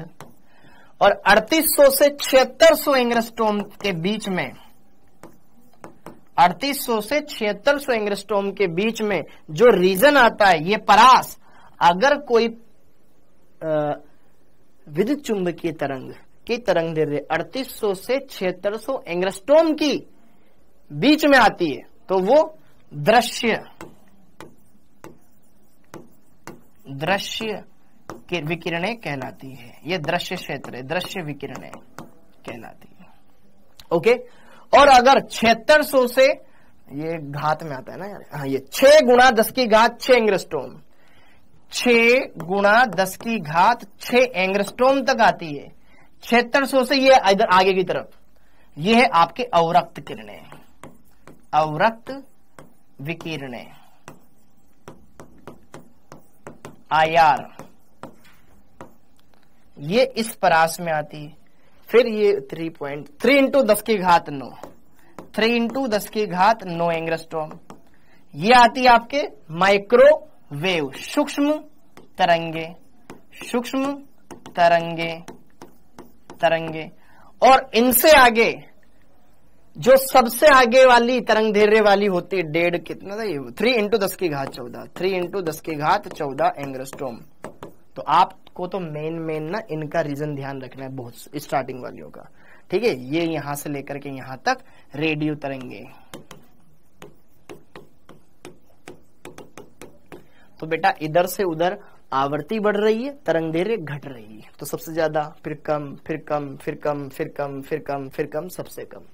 तो अगर इधर से मैं देखूं तो यार गामा विकिरणों की तरंग दैर्घ्य सबसे कम होती है, सबसे कम परास, मतलब सबसे पहले ये आती है, फिर उसके बाद एक्स रेज आती है, फिर उसके बाद यूवी रेज आती है, फिर उसके बीच में दृश्य क्षेत्र आता है, फिर इधर से पराबैंगनी क्षेत्र आता है, अवरक्त क्षेत्र आता है। ये पराबैंगनी, ये अवरक्त आता है, बीच में दृश्य आता है। अवरक्त के बाद सूक्ष्म, फिर इधर से रेडियो वेव्स ये आती है। तो ये ध्यान रखना है। अपने काम का जो रीजन है ना, अपने काम का रीजन जो हमें दिखाई देता है वो ये है, ये वाला रीजन और ये दृश्य, ये अवरक्त क्षेत्र और यूवी किरणों वाला ये क्षेत्र भी हमारे काम आएगा, ठीक है। इसमें लाइमन, बामर, पास्चन, हुंड, हम्फ्री ये आपने पढ़ा होगा, सुना होगा, तो उनके बारे में पढ़ेंगे। तो एक बार आप इसको छाप लें।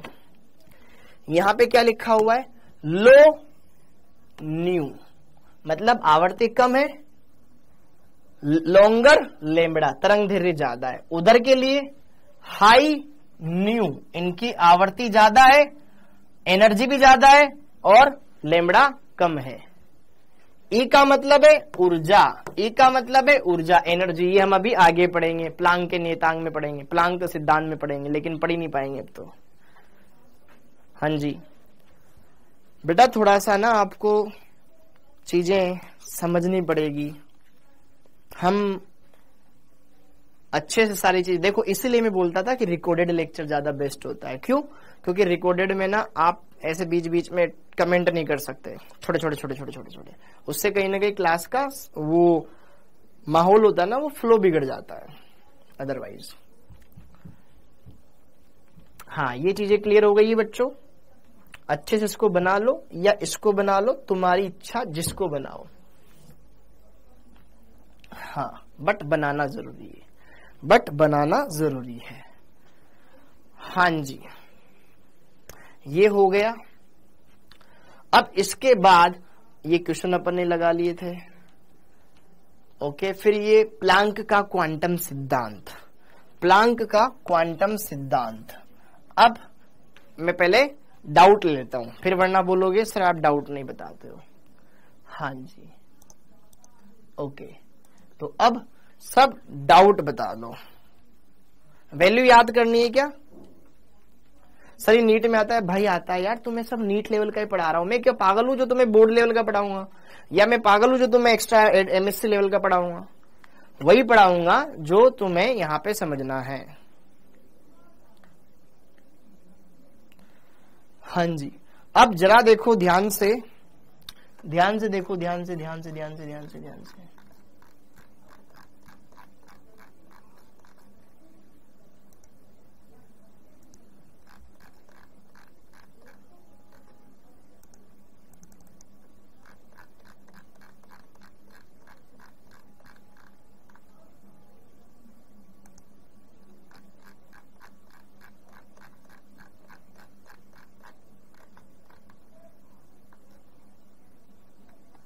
हाँ जी, हाँ, अब आप अपने डाउट भेज सकते हो। हाँ जी, अब आप अपने डाउट भेज सकते हो। गुरुजी, तरंग और किरण में क्या अंतर? बेटा कोई फर्क नहीं, तरंग बोलो या किरण बोलो एक ही बात है, ठीक है। हाँ जी, बिल्कुल मैं पढ़ाऊंगा। जय गुप्ता, नाम लेके बोलिए सर। कमेंट जा रहा है। खुशी जी बिल्कुल आ रहा है। लैम्बडा का तो पता चल रहा है, लेकिन न्यू का पता नहीं चल रहा है। यार देख ध्यान से, कहा गया ये, तो कहा गया ये वाला। अगर तो तेरे को इसमें लैम्बडा पता है, देख C बराबर हम क्या जानते हैं, देख C बराबर आप क्या जानते हो, C बराबर जानते हो ना न्यू लैम्बडा। अगर तेरे को लैम्बडा पता है, C ऑलरेडी पता है, तो न्यू तेरे को कैलकुलेट करने की कोई जरूरत है ही नहीं। फ्रीक्वेंसी और लैम्बडा एक दूसरे की व्युत्क्रमानुपाती होती, कैसे? जरा देख ध्यान से भाई, c बराबर न्यू लेमड़ा होता है कि नहीं होता है? c प्रकाश का वेग, ये तो फिक्स है, 3 गुणा 10 की घात 8, हाँ या ना? हाँ। अब इन दोनों का गुणनफल इसके बराबर ही आना चाहिए। अब जैसे कि मान ले न्यू का मान बढ़ गया और c का लेमड़ा का मान भी बढ़ गया, अगर दोनों का मान बढ़ जाएगा तो उनका गुणनफल क्या इस मान से बड़ा आएगा। अगर ये बढ़ रहा है तो लेमड़ा को तो घटना पड़ेगा ना, ताकि बैलेंस रहे और ये c के बराबर आए, हाँ या ना? इनकी वैल्यू याद रखने की बेटा, हाँ ये ध्यान रखना, रेंज ध्यान रखना। फास्ट पढ़ाइए बेटा, मैं तो फास्ट ही पढ़ाना चाहता हूं ना, इसलिए मैं कमेंट हटाता हूं, क्वेश्चन नहीं बन पा रहे हैं। बेटा क्वेश्चन क्यों नहीं बन पा रहे हैं, पहले इस बात को आपको सोचना पड़ेगा ना। अभी तक मैंने जितने भी क्वेश्चंस दिए बहुत सिंपल दिए इस चैप्टर से भी। एक्सरे किरणें बेटा, जो आप क्या बोलते हैं उसको, कैथोड किरणें वो होती है, जो कैथोड किरणें हमें दृश्य वो स्क्रीन पर प्राप्त होती है ना, फिर उन्हीं को रिसर्च किया गया था, फिर उन्हीं किरणों को आकर के आगे एक्स किरणें कहा गया था, जो आपके कहीं ना कहीं एक्सरे करने में भी आपकी बॉडी की पूरी छपाई कर देती है, उनके बारे में यहाँ पर काम में आता है। सर टेबल इज रोंग, क्या रोंग है बेटा इस टेबल में, बताना जरा मुझे। उत्पाद से क्रियाकारक के मोल या मास कैसे निकालते हैं? उत्पाद से क्रियाकारक के मोल या मास निकालना भी तो आसान है ना। तुझे क्या पता है, तुझे रस समीकरणमिति गुणांकों के बारे में नहीं पता है? रस समीकरणमिति गुणांक जो है वो सब कुछ बता देगा लल्ला, सब कुछ दे देगा, सब कुछ इंफॉर्मेशन दे देगा तेरे को। जैसे कि मान ले कोई ये समीकरण है, a बराबर a दे रहा है b प्लस c दे रहा है। अब तुझे बोला गया है कि इसका गुणांक 3 है, इसका गुणांक 2 है, इसको गुणांक 1 है, ठीक है। तुझे बोला गया है इसका 44 ग्राम लिया गया है, तो 44 ग्राम ले रखा है। तुझे बोला गया है इसका मास कितना है, तो निकाल सकता है। इसका ग्राम में भार दे रखा है, इसका कुछ न कुछ अणुभार होगा, हाँ है ना, इसका कुछ न कुछ अणुभार होगा। अणुभार ग्राम में भार बटे इसका मोलिकुलर वेट, क्या निकल जाएगा, इसका मोल निकल जाएगा। क्या निकल जाएगा, इसका मोल निकल जाएगा। अब शास्त्र क्या बोलते हैं कि 3 मोल से 2 मोल बनेगा, तो 2 मोल बनाने के लिए कितना मोल लग रहा है, 3 मोल, तो 1 मोल बनाने के लिए 3/2, तो किसके मोल आ गए, इसके मोल आ गए। इसके मोल आ गए तो इसके मोल को अणुभार से गुणा कर ले, इसका ग्राम में भार आ जाएगा,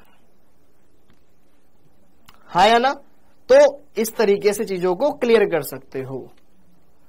वेवलेंथ बढ़ने पे क्या होता है, वेवलेंथ बढ़ने पे क्या होता है, जरा देखो ध्यान से। अब आपके मन में एक डाउट आता है, आपके मन में ये डाउट आता होगा कि जो सूक्ष्मतम कण होते हैं वो तरंग के समान गति करते हैं, है ना। सारी की सारी चीजें तरंग के समान गति करती है। सर हवाई जहाज तरंग के समान गति क्यों नहीं करता, ये सारी चीजें अपन आगे पढ़ेंगे, ठीक है। अभी थोड़ी सी देर के लिए आप स्टॉप करिएगा। सवाल में सबसे पहले क्या करना होता है, प्लीज यार, सवाल में सबसे पहले दिए गए मानों को देखना पड़ता है। ये बकवास, अभी बेटा ये बकवास चीजों को मत पूछो आप, ठीक है, पढ़ाने दो। अब बस बहुत हो गया, अब बस बहुत हो गया बेटा, ये डाउट नहीं बताना था मेरे को बेटा। आपको अच्छा लगे या बुरा लगे, अब मैं आगे बढ़ूंगा। प्लांक का क्वांटम सिद्धांत। अब प्लांक का क्वांटम सिद्धांत क्या बोलता है भैया, प्लांक का क्वांटम सिद्धांत ये बोलता है कि जब भी कोई गतिशील, कोई भी विकिरण हुआ या कोई भी गतिशील कण हुआ, ये कहीं ना कहीं ऊर्जा का उत्सर्जन या अवशोषण करता है। कोई भी गतिशील पिंड या कण कहीं ना कहीं ऊर्जा का उत्सर्जन या अवशोषण करता है, उसके बारे में प्लांक ने बताया। और प्लांक ने क्या बताया, आइए चलिए यहां पर हम बात करते हैं। तो कोई भी गतिशील पिंड या कण ऊर्जा का उत्सर्जन सतत रूप में न करके ऊर्जा के छोटे छोटे पैकेट्स के रूप में करता है। क्या मैंने बोला, कोई भी गतिशील कण या पिंड ऊर्जा का उत्सर्जन सतत रूप में न करके ऊर्जा के छोटे छोटे बंडल या पैकेट्स के रूप में करता है। इन बंडलों या पैकेट्स को फोटोन कहा जाता है, और जिसकी ऊर्जा किसी न जिसकी ऊर्जा तरंग की आवृत्ति के समानुपाती होती है। तो जरा देखो ध्यान से, प्लांक का क्वांटम सिद्धांत क्या होता है, आइए चलिए इसके बारे में बात करें। तो प्लांक के अनुसार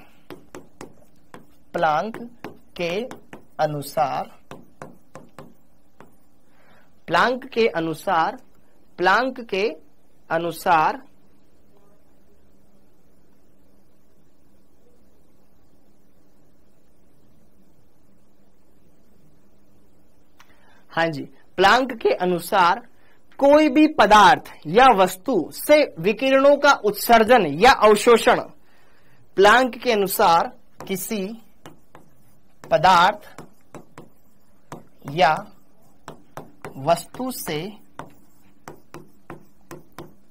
विकिरण, कहीं ना कहीं एक प्रकार की ऊर्जा ही है, वस्तु से विकिरण या ऊर्जा का उत्सर्जन या अवशोषण सतत रूप में न होकर ऊर्जा के छोटे छोटे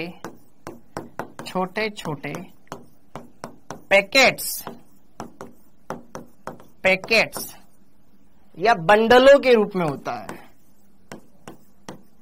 बंडलों के रूप में होता है, बंडलों के रूप में होता है।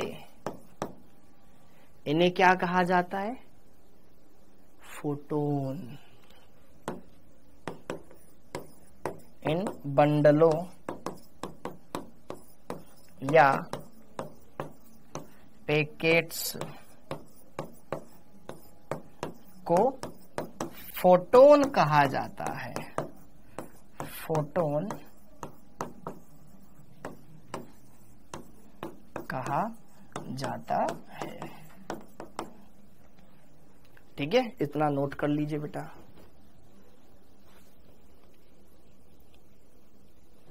ओके यार, ये लेस बहुत कर रहा है। हाँ जी, इन बंडलों या पैकेट्स को क्या कहा जाता है, फोटोन, और जिसको जनरल भाषा में हम क्या बोलते हैं, क्वांटा भी बोलते हैं। इस फोटोन को सामान्यतः रूप से क्वांटा भी कहा जाता है, अभी कहते हैं। पहले इतना नोट डाउन कर लो। अरे यार, इसको क्या कहा जाता है, क्वांटा भी कहा जाता है। हाँ जी, हो गया। इसको क्या कहा जाता है, क्वांटा भी कहा जाता है। और अगली बात कि जो कोई भी फोटोन है, ये कहीं ना कहीं क्या कर रही है, कोई भी वस्तु या पदार्थ क्या कर रही है, ऊर्जा का उत्सर्जन कर रही है या अवशोषण कर रही है, वो छोटे छोटे पैकेट्स के रूप में। चलो इतनी ऊर्जा, फिर बाद में इतनी ऊर्जा, फिर बाद में इतनी ऊर्जा उत्सर्जित कर दी। तो ये छोटे छोटे बंडलों या पैकेट्स के रूप में करती है। इन्हें क्वांटा या क्वांटम इसको बोलते हैं, या इन्हें फोटोन कहा जाता है। तो किसी भी फोटोन की ऊर्जा उत्सर्जित या अवशोषित विकिरण की आवृत्ति के समानुपाती होती है। प्लांक ने ये बोला। इतना लिख लिया बेटा, इतना लिख लिया आपने। हाँ जी, तो प्लांक के अनुसार,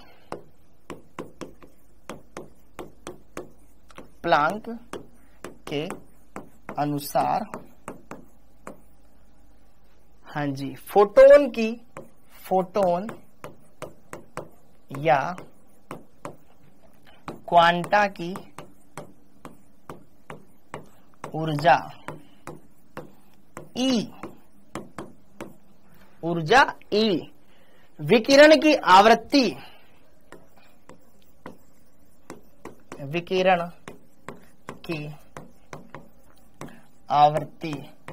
न्यू के समानुपाती होती है।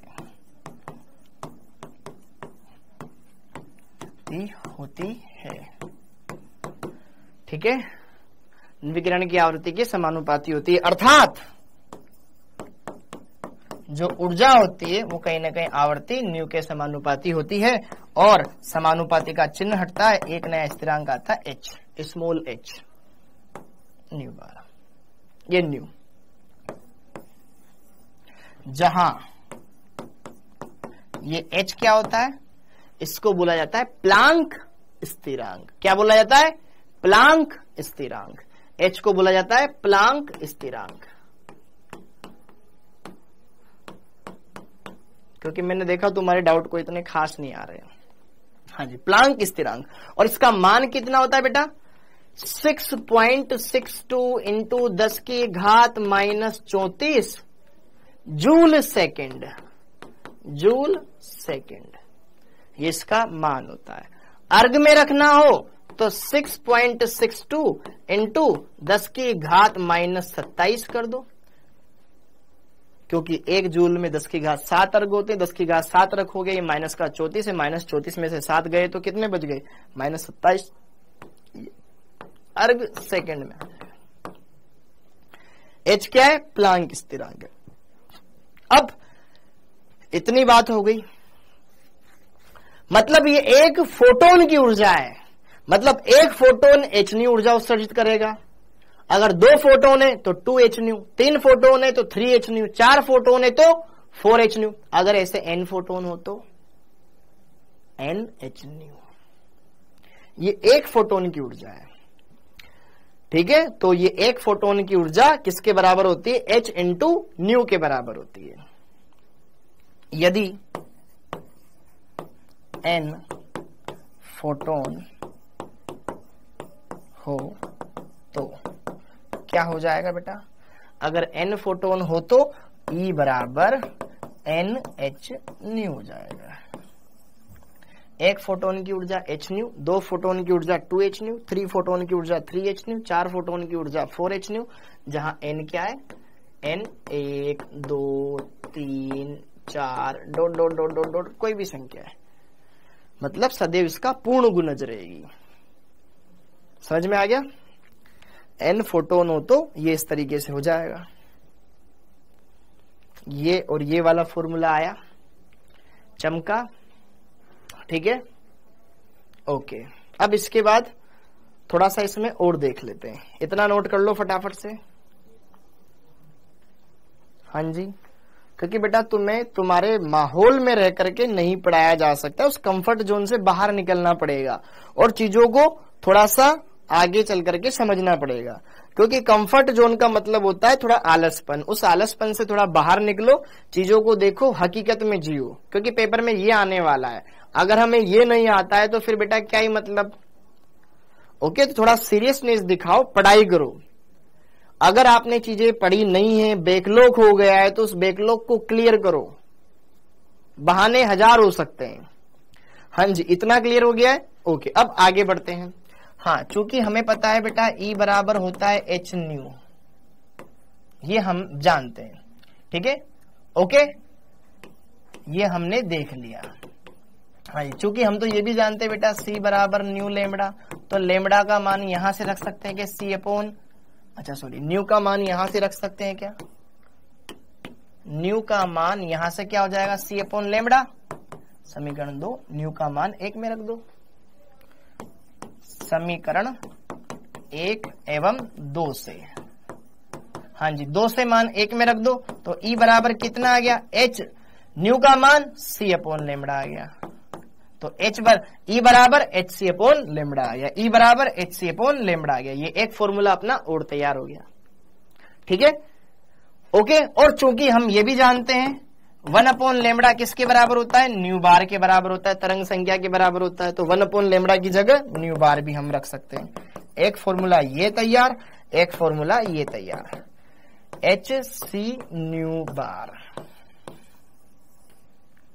बोलो, 1 अपॉन लेमड़ा की जगह न्यू बार रख दिया। न्यू बार क्या है? तरंग संख्या है। तो ये हमारे पास 1 2 3 फॉर्मूले आ गए, 1 2 3 फॉर्मूले आ गए।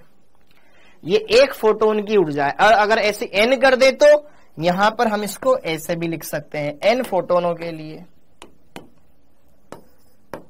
n फोटोनों के लिए, n फोटोनों के लिए, n फोटोनों के लिए बात करो तो n फोटोनों की ऊर्जा हो जाएगी n into H C nu बार।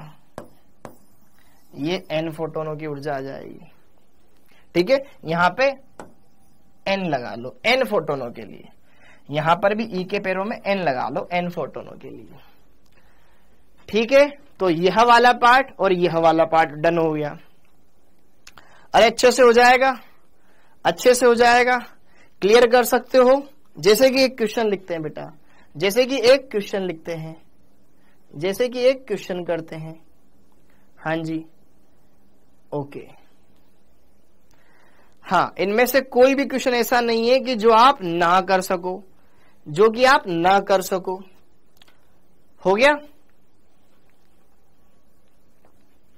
नोट डाउन कर लो अच्छे से।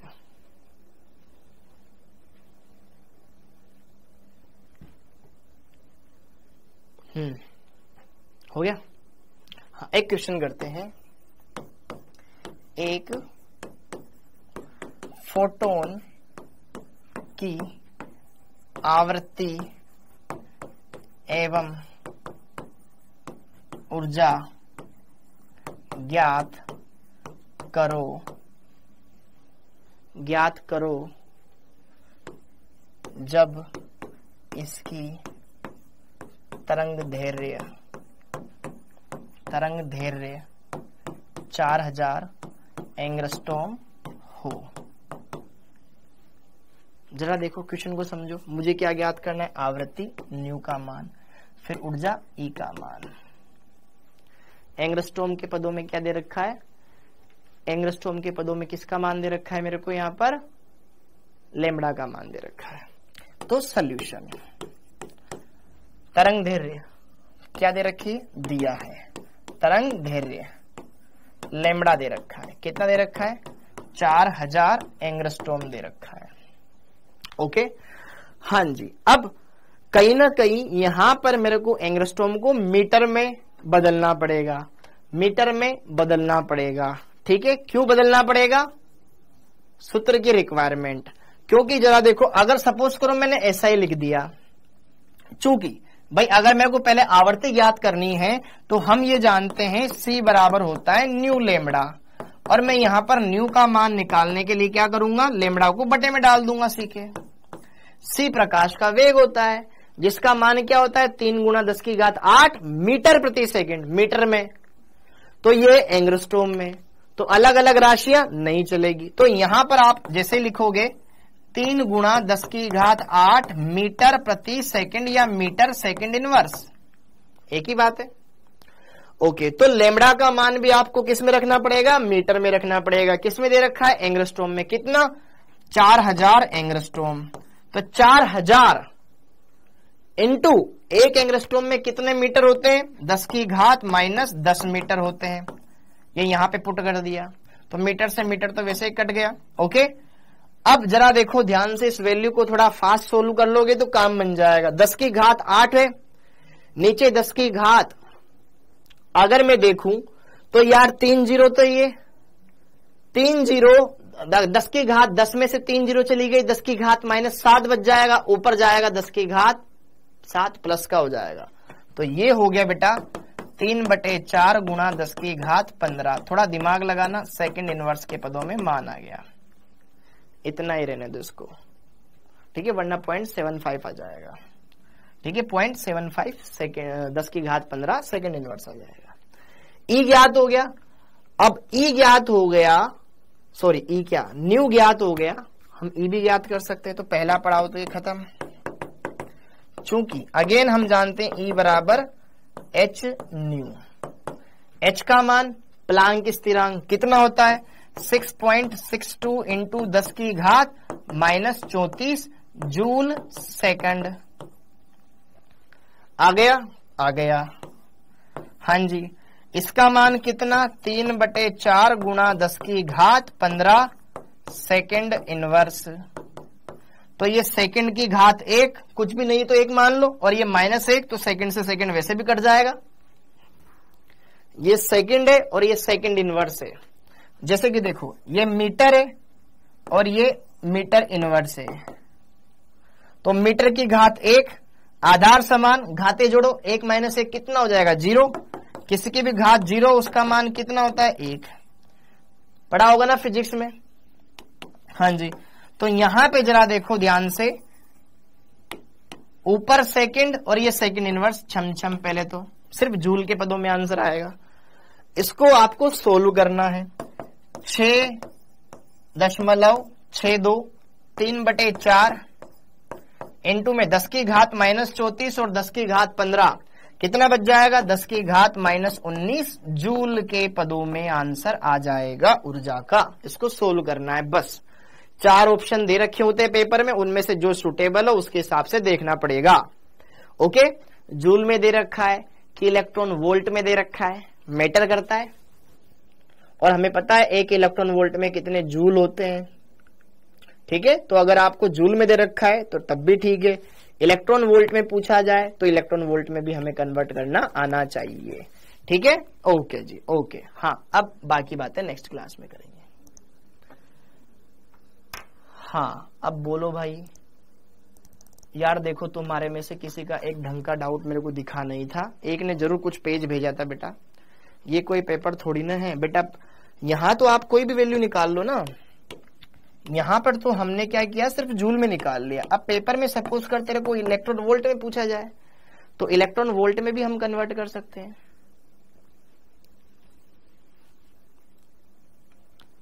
कृष्णा पांडे बेटा, ये फिजिकल चल रही है, फिजिकल केमिस्ट्री बहुत आसान होती है, मानो मेरी बात। आप टाइम दोगे तो कर लोगे। देखो इतने बच्चे बोल रहे हैं थैंक्स थैंक्स थैंक्स। ओके, आ सकते हैं, बहुत बढ़िया आ सकते हैं। हाँ देखना, अगर तेरे को देख, जूल 1 इलेक्ट्रॉन वोल्ट बराबर होता है बेटा 1.6 गुणा 10 की घात -19 जूल। याद कर, दूसरे तीसरे दिन ही पढ़ा दिया था ऊर्जा का ये संबंध। सर टाइम हो गया है। हाँ हाँ हाँ हाँ हाँ, अरे ये संबंध आना चाहिए आपको बेटा। सर आप इतने परेशान क्यों लग रहे हो? बेटा मैं परेशान तुम्हारी वजह से हो रहा हूं कि यार इन बच्चों को ये भी नहीं आता। ठीक है, इस वजह से थोड़ी सी बुरा लगता है। आप सब ना अच्छे बच्चे हो, लेकिन तुम्हें थोड़ा सा कुछ चीजें तो पहले पढ़कर आनी चाहिए ना यार, वरना बुरा लगता है, दिल से बुरा लगता है। ठीक है, ओके, थोड़ा सा सही तरीके से चीजों को करोगे तो हो जाएगा। लेकिन अगर आपने ये छोटी छोटी चीजें अगर ढंग से ध्यान नहीं दिया, अभी एक पूछ रहा था आयन क्या होता है, आयन तुम्हारे बैच में नहीं पूछ रहा था, हाँ 4 बजे वाले बैच में पूछ रहा था, वो भी आराम में, उसको ये नहीं पता आयन क्या होता है। ठीक है, तो छोटी छोटी चीजें आप सोचो। अगर आपने कोई चीज पढ़ी नहीं है तो पहले उसको पढ़ो। सब कुछ ये नहीं सोच सकते कि टीचर ही कराएगा। यार टीचर को तो करवाना है, वो करवाएगा ही करवाएगा। 2 साल का सिलेबस 1 साल में खत्म करवाना है, वो हमें अच्छे तरीके से आता है, हमने पहले भी करवाया हुआ है, ऑफलाइन में भी करवाया हुआ है। लेकिन हमने भी तो देखो, ताली 2 हाथ से बजती है, एक ही एक हाथ से मैं बजाया जा रहा हूं, आपका कुछ योगदान ही नहीं हो रहा है, तो फिर कैसे चलेगा बेटा? तो आपको मेहनत करनी पड़ेगी, आपको हमसे ज्यादा मेहनत करनी पड़ेगी। ठीक है, तो आप भले बाकी चीजें छोड़ दो, सब तरफ ध्यान देना बंद कर दो, सिर्फ और सिर्फ 1 साल पीसीबी का जाप कर लो ढंग से। तुम्हारी बायोलॉजी बहुत बढ़िया होगी, क्योंकि बायोलॉजी में तो तुम्हें ज्यादा इतना ध्यान नहीं देना पड़ता। ठीक है, मतलब सिर्फ यार देखो, बुरा मत मानना, बायोलॉजी मोस्टली चीजें रटने वाली होती है, आप आराम से कर सकते हो, 1-2 बार समझ गया तो काम हो जाएगा। लेकिन फिजिक्स में और केमिस्ट्री में तो आपको चीजों को ढंग से समझना है, तो उसके लिए कॉन्सेप्ट क्लियर करना पड़ेगा। कॉन्सेप्ट क्लियर करना पड़ेगा, फिर न्यूमेरिकल लगेंगे। आप किसी दिन एक दिन क्लास छोड़ दो, अगले दिन क्लास समझ में नहीं आएगी तुम्हें। हो सकता है बायोलॉजी में आ जाए, लेकिन केमिस्ट्री और फिजिक्स में नहीं आएगी, लिख के ले लो। पिछले साल भी तुम्हारे इसी वजह से कम नंबर आए थे, क्योंकि तुमने सिर्फ बायोलॉजी पढ़ी थी, तुमने फिजिक्स और केमिस्ट्री पढ़ी ही नहीं। ठीक, तो ध्यान रखिएगा। हाँ, तो आई होप ये सारी चीजें हो जाएगी, ढंग से हो जाएगी। हिमांक में अवनमन वाले थ्योरेटिकल क्वेश्चन, हिमांक में अवनमन वाले क्वेश्चन तो हिमांक में अवनमन, हिमांक में कमी। ठीक है, जब हम किसी विलायक के अंदर विलय मिलाते हैं वाष्पशील, तो हिमांक घट जाता है बेटा।